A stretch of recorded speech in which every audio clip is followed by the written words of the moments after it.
Hurricane Idalia, there's the radar. They're heading to Florida, and there's not a whole lot of time to prepare here. Let's go to Fox Weather's Brandy Campbell, monitoring Idalia as it heads toward Florida, and is with us from Tallahassee this morning. And Brandy, Idalia could make landfall tomorrow, correct?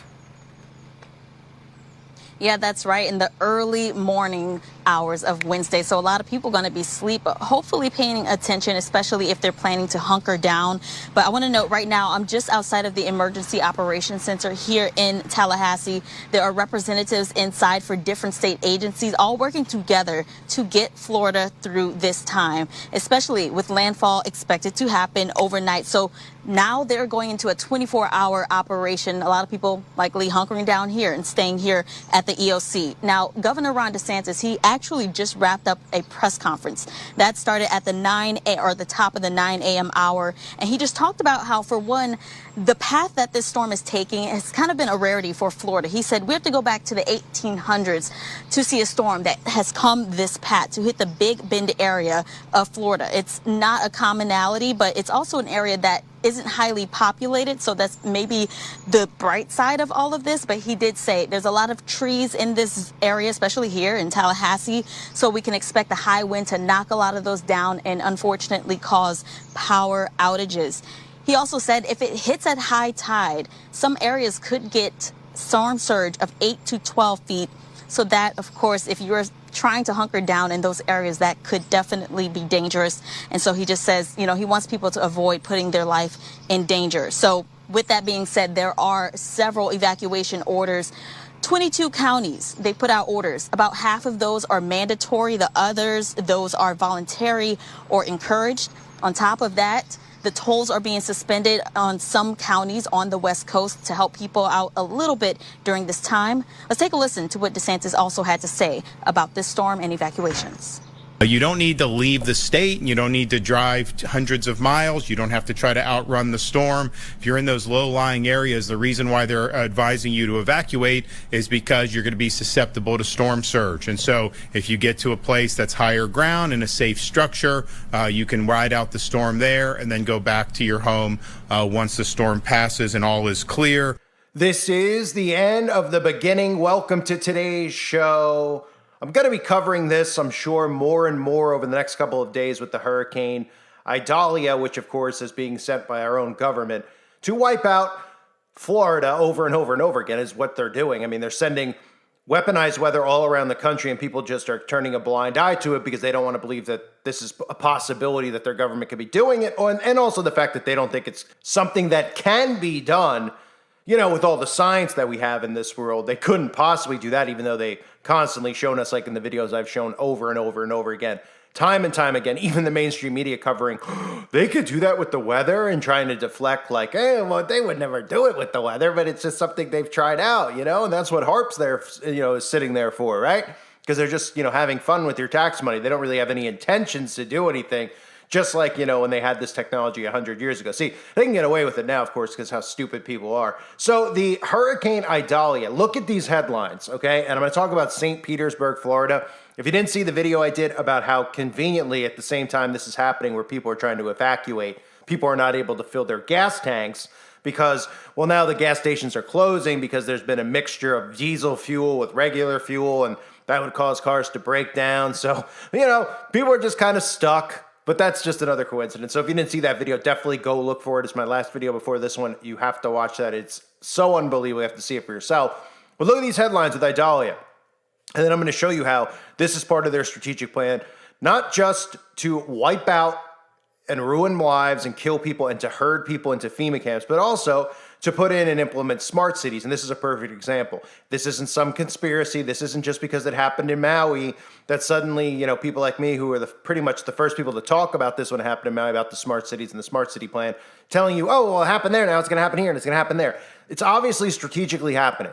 And they're using different means, right? They're burning places out like Maui. They're hitting with hurricanes all up the west and east coast. And what else do we see happening? They're letting crime run amok. So small business owners are put out of business or decide to leave. They're flooding places out with weather. They're doing all these different things at once, and people just don't see it because they're too distracted on their cell phones, looking at things that are just completely unimportant, entertaining themselves with Mr. Beast videos of pointless crap And then, of course, making themselves feel like they're important in society, patting themselves on the back. And, of course, donating to charities every time they buy something at a store, not being suspicious as to why every time they check out somewhere, they ask you to donate to your local charity, which doesn't go to a charity, by the way. Of course, common sense would tell all of us that, but these people don't want to believe that. So look at the headlines here. Idalia could be a once-in-a-lifetime event for Tampa and parts of the Florida coast. St. Petersburg officials are preparing for Hurricane Idalia as if, quote, we could get a direct hit. Very suspicious words, right? Like a direct hit. You know, don't you usually hear that like with missiles, right? Like Top Gun, when they fire the missile at the target, beep, beep, locked on target, direct hit, right? We hear that. Direct hit is just a military term when you're striking a missile. So it's kind of funny that they're like, it's a direct hit. That would mean that you're like being targeted, right?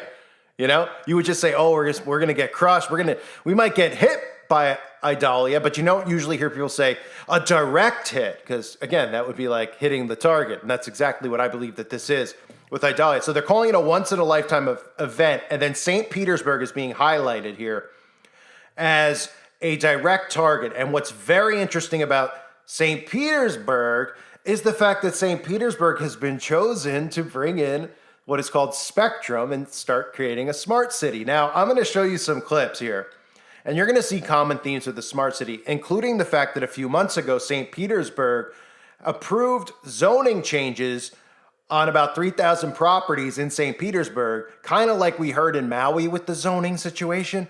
And what happens when they do these zoning situations? The people refuse to participate and go along with it. They actually protest it. So people, of course, naturally have no interest in what they're trying to do here. They're opposed to it. So when you're opposed to it, well, guess what? We'll just wipe you out with the weather. And of course, as you'll hear in this video here, you'll hear from this company Spectrum talking about smart cities and the implementation of smart cities and how they have some of these pieces in place already. But don't be deceived by some of the pieces in place, meaning 5G towers and smart, having smart, meters as far as, toll meters to park your car and things like that. It's about everything being connected, including almost like an Amazon Go store. If you're not familiar, I'll show you a clip at the end. But, being able to go into a store, pick something up and walk out without paying, without swiping, under full surveillance. There's cameras everywhere, logging and monitoring every single action being taken. And of course, everything's connected to Wi-Fi, of course, including you. But take a look at this video. Now remember the video I'm showing you here. And then remember that article I just showed you, St. Petersburg, a direct hit. Well, is this a coincidence with St. Petersburg? The question is, how much is it going to cost? St. Petersburg is the newest city to be chosen to be transformed into a smart city. It's a push to change the way that neighbors in the area live, work, and play. Under a 3-year grant, Spectrum will provide wired and wireless network services focused on the St. Pete Innovation District. Local leaders want to use these new resources to create advanced applications and services that address local needs, including infrastructure, workforce development, public safety, education, and community health. As pilot projects occur, we will gain insight about what works for our community.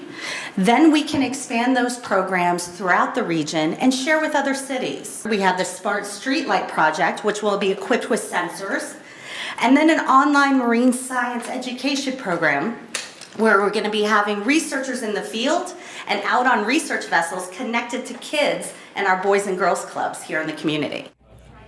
St. Petersburg joins 26 other cities in the program, which was launched by US Ignite.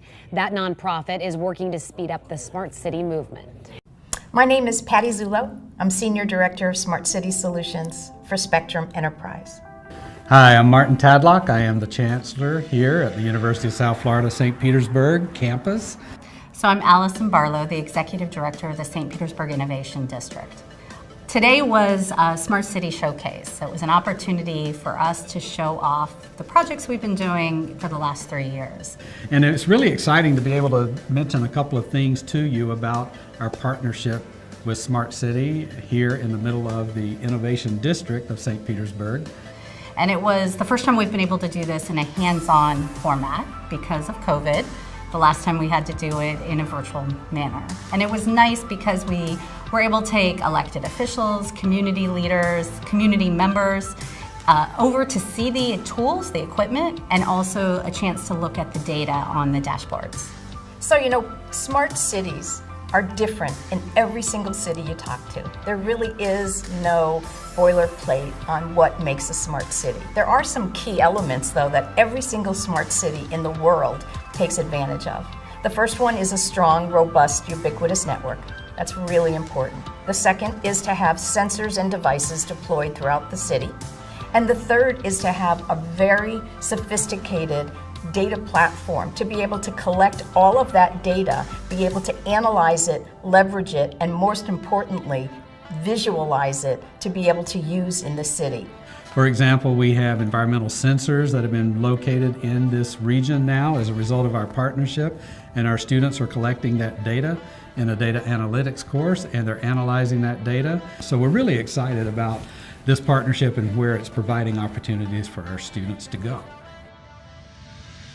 So one of the things that Smart Cities truly brings to a city is the art of the possible conversations. So here in St. Pete, for instance, what we're doing is we've deployed smart lighting throughout the city, where we're collecting data and we're deploying environmental sensors and allowing the city to see in different areas of the city what kind of data they're collecting and how to use that data. The second deployment that we have is a smart intersection, and that smart intersection is looking on how people are using the intersection, how cars and bikes and pedestrians are using the intersection, and all of that data is being collected and driven back to the city to help them with their planning of better streets. So they're flat out telling you that they want St. Petersburg to become a smart city. And again, I've talked about Florida being a honeypot. People have been commenting, they're very upset about that. I've been talking about it for years, so I understand new people, they don't want to hear that. They're immediately upset. They're like, no, I'm not in a honeypot. Well, nobody wants to be in a honeypot, but you're noticing the ramp up of weather. I even had somebody yesterday tell me that the water is warmer in Florida, so that's why all this is happening. The water's usually warm in Florida, so I'm sorry if it's 5 degrees warmer, it's not a big deal. Like I said yesterday, if you could put an egg in the ocean and make a hard-boiled egg out of it, then I'm convinced that the seas are warming. But let's not get ridiculous that because the water's a little bit warmer that you're getting drilled with hurricane after hurricane after hurricane, all of which are being called direct hits, of course, conveniently, right? And the zoning issue, right? Same theme in Maui, right? Maui has these meetings about how they want to implement smart cities in Hawaii, and they're the greenest place that there is, right? Oh, what a coincidence. And then they have the event coming up about AI governance in September. Artificial intelligence governance. Who's talking about artificial intelligence governance? Oh, the World Economic Forum, the ones who are responsible for it, the globalists, the ones who are responsible for it, Democrats who support this and are just so dumbed down that they refuse to see it. So those are coincidences, right? Same here with St. Petersburg, right? And Tampa Bay getting drilled. And these are places that want to implement smart cities. And of course, conveniently before they implement these the way that they want to, because remember, they're gonna have to destroy everything to bring these in, to make these, get small business owners have to be gone. Okay, small business owners are gonna be wiped out. Anybody who stands in a smart city that might portray themselves as a small business owner, I guarantee you will be owned by these big corporations, and they'll just try to make it look like the little man. They do this all the time. They do this at the grocery store, like the illusion of choice, right? You have Cheerios and then you have brand X underneath it, right? It's some random brand of Cheerios. Like it's the same thing, but it's just some other producer and they have no affiliation with Cheerios. Oh yeah, Cheerios actually owns them. Right, that would be the same thing here to give the illusion as if, oh, we didn't run all the small business owners out. They're still there. It'll be a facade. But the zoning issues, the people were not interested in it. So it looks like they're flooding them out. Here's a clip about the zoning in St. Petersburg. Today, St. Petersburg City Council members could make drastic changes to the number of homes that can be built on a single lot. And on your sides, Beth Rousseau joins us now live from St. Pete this morning with the reason thousands of residents are worried about the City Council approving this measure. Good morning, Beth. Hey, Chris, and this is a plan that city leaders say has been in the works for years, and they say it really could go a long way to address affordable housing issues, which they talk about here at City Hall all the time. However, 3,000 residents have signed a petition, and they say they're concerned for a number of reasons. Where are these people going to park? Yes, they're going to then start intruding into the neighborhood, and then if they have friends or family over, they're going to be parking into the neighborhoods, blocking the alleys. The plan City Council is considering allows up to 4 residential units to be built on a single family lot, and this is within 175 feet of the center line of major streets like 15th and 22nd Avenue South. Occupants would then access their parking through alleys behind those homes. City leaders tell us that the price per square foot would be much more affordable than those detached single family homes that we typically see in those neighborhoods. What's key to this is that we have design standards so that the scale, the height of these buildings is consistent with single-family homes. So, the people don't want these zoning restrictions. They don't want them meddling in their lives, which is pretty much what all of us are saying. We don't want our government meddling in our lives, and that's all that they're doing. They want more than just in your life. They want in your bank account. They pretty much want inside of people's bodies, as we know. They want in every crevice of your body. I mean, I could go into deeper detail about how sick they are, but I won't, because it's pretty obvious at this point how sick they really are, because look at the intentions. Look what they're doing. Look how they're calling us all terrorists, et cetera, et cetera. So this is a way they're going to be implementing smart cities. I mean, what did you think? People were just going to voluntarily sign up a city? How do you even do that, right? So even if the governor or the mayor, let's just use New York as an example, Mayor Adams in New York, who's playing his role perfectly. Let's just say that he was like, we're going to make New York a smart city. People would be like, okay, what does that mean? You're going to put in some, street lights with cameras and other stuff. And like, yeah, well, the whole city has to be a smart city. Everything has to be connected through Wi-Fi. Everything has to have artificial intelligence governance behind it. So what does that mean? Well, that means you would think that, well, we're going to do this, but wait a minute, but this guy owns this building. And that guy owns that building. And that guy owns that store. And they don't want to be a part of that. And you're elected as a mayor to represent them. So you don't have say in how they run their business. You don't have say in that. You can't go inside of there and tell them they have to do this or that and they have to get rid of cash and go pay, cashless in their store. They can't do that. So how do they get rid of them? Well, you tell me. What do you think? Mayor Adams is going to send the military to a regular store and shoot the guy that runs the store, tell the guy to get out, take his bags, pack them up like the mob and run them out? And you don't think the people would unite and rise up against it despite being Democrat or Republican? They would rise together actually on it because they say, well, that's messed up. That's not fair. That's not right. So what do they do instead? Well, they use things like this. They'll just wipe you out, right? They'll come in and say, we're going to do zoning stuff. They see that nobody wants to be a part of it. And obviously then they could just do things like this. They'll just wipe out towns with weather. They'll just wipe towns out by letting the criminals run amok, right? Letting people commit crimes on purpose. You ever seen a time period where the news is covering crimes at all these stores and it's no big deal? They're like, yeah, 30 people just robbed Nordstrom's in a flash riot or flash robbery. I mean, this insane stuff that they coin with these terms to make it normal, that we're supposed to see that and be like, yeah, that's normal. A flash robbery, a flash mob robbery. Like, huh? Oh, yeah, well, it's a normal thing. No big deal. Oh, yeah, that's not coordinated at all by the government, by the way. This isn't a black ops operation or Antifa or any of these CIA operations. Of course they are. Right? So we're supposed to see those things and not be like, well, why aren't the police arresting them? They're just making it normal, like just be expecting it in your own town and not these people not to be arrested and not be held accountable for. That's all done by design, right? So the destruction of these cities to bring in these controlled smart cities, which are under artificial intelligence surveillance and governance. This is all part of the plan from the World Economic Forum. People should be able to connect the dots. We've all been screaming about these people since before the planned outbreak that occurred. And for those of you who have been around for long enough, even though I'm a new YouTuber, I'm sure you heard a channel that sounded similar to mine. Even in 2016, I was talking about how they were going to do everything they can to get a certain something in your body. And all that stuff happened. That's one of the reasons that channel got wiped off, is because there was all evidence of videos from 2016, 17, 18. People were finding it and they're like, how did this guy know? Right? How did all these people know that this was going to happen? Well, because it's pretty obvious. Now wake up, snap out of it, and let's do something about it. So they didn't want that out there. So it's the same thing here that they're doing with it. This stuff's all by design, and if people realize who was behind it, something could be done. I mean, why, if people out there who are MAGA, then why was Trump at the World Economic Forum? Why are these Republicans a part of it? Why is the Texas governor a part of the World Economic Forum? If you Google these people and you find their bios on their webpage, because they're working hand in hand, because they have to do this by destroying it from within. So the Republicans play their role, the Democrats play theirs. Otherwise, our government would be talking about these groups who are not elected, who are having governance over our countries, and they would stop it, but they don't, because they want it to happen. It's by design. And that's why if the people could separate from the left and right, this could be stopped. But unfortunately, they won't. And that's why they do things like they're doing with Trump, because it makes people more angry. And it makes people support Trump more. And they know that. That's why they're doing it. Otherwise, they'd be like, no, don't arrest him. That'll make people support him more. You know, he's showing that he's a rebel and he's against us and all this stuff. And we're obviously corrupt and rules for thee, not for me. So we wouldn't do that. They're doing it by design so that he gets more support, so that people stay stuck in the left and right. That's the whole point of this. So anyway, St. Petersburg now is looks like they're getting a direct hit, wink, wink. I wonder who called in that article to CNN. Looks like you're getting a direct hit. I mean, have you ever heard that before? They always show us the projection of these hurricanes, right, beforehand. How convenient, right? Because I wonder who's creating the pattern of the weather. Oh, they are. So then they show you where it's going because they're the ones creating it. I love how all the time they show us, like, oh, it's going to hit landfall in Florida. Has anyone heard direct hit? So they're pretty much telling us that St. Petersburg is going to be under heavy attack. Now, it doesn't mean that their plans can't foil. Of course, God's in control.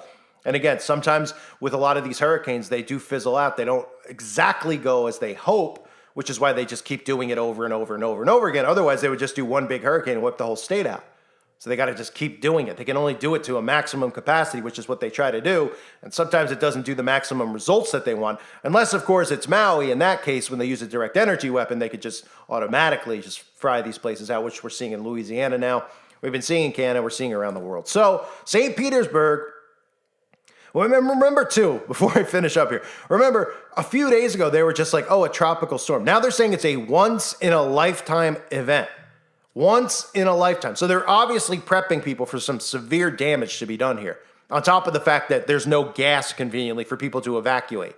I mean, it's absolutely sick what they're doing, but they know they can get away with it. That's why they're doing it. It's not a question of how sick they are. We know how sick they are. We know how sick Gates and all these absolute Satanists are. But it's a question of when were they able to do this stuff and get away with it in the open? And now is the time. Look how stupid Democrats are. Look how stupid Gen Z is. They're clueless, beyond words clueless. I've seen 1-year-olds, 18-month-olds who can't even use a toilet yet, who aren't potty trained, who are smarter than these people. And the scary part is not only are there 18-month-old children that are smarter than these people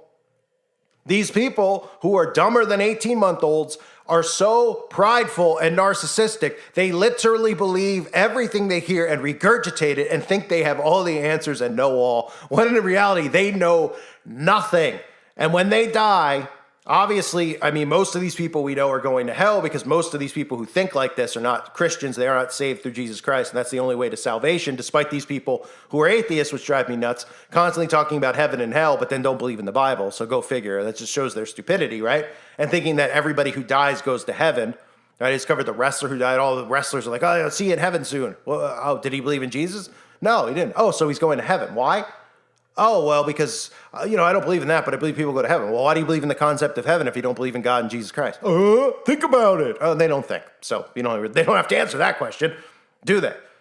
But, so what I was going to say is when they die, right, and God reveals everything to them, are these people going to just be like, are they going to turn like dead pale, beet red, I don't know, whatever. How are they going to feel when they realize not only were they stupid, but that every single thing that they believed and they pushed and they regurgitated was all a lie? Whether it's landing on the moon and stuff like that, that's really not that important at this point, or any of the other stuff like the potion. I mean, we can look at everything. All these events the government creates that they all call us crazy for calling people actors that are involved in it, that are agents, intel agents. I mean, these people are just going to combust on the spot. I mean, how embarrassing when you literally every single thing you believe is a lie. And again, Satan is the father of lies, and so are his minions who are pushing this on the people. So prayers for people in Florida. Obviously, anybody who's affected by weaponized weather, prayers for those people out there. Hopefully their homes stay safe. And I know people are like, who cares about their homes staying safe? Yeah. I mean, because once these people lose their homes, then they're pulled into these FEMA camps. Then they have control over them, especially, when an outbreak is right around the corner. What do you think is going to happen to those people who lose their homes, who didn't want to take a certain something? Then they're in FEMA camps and they say, oh, well, to stay here, you have to take this. And they're going to go, oh, wait a minute, what?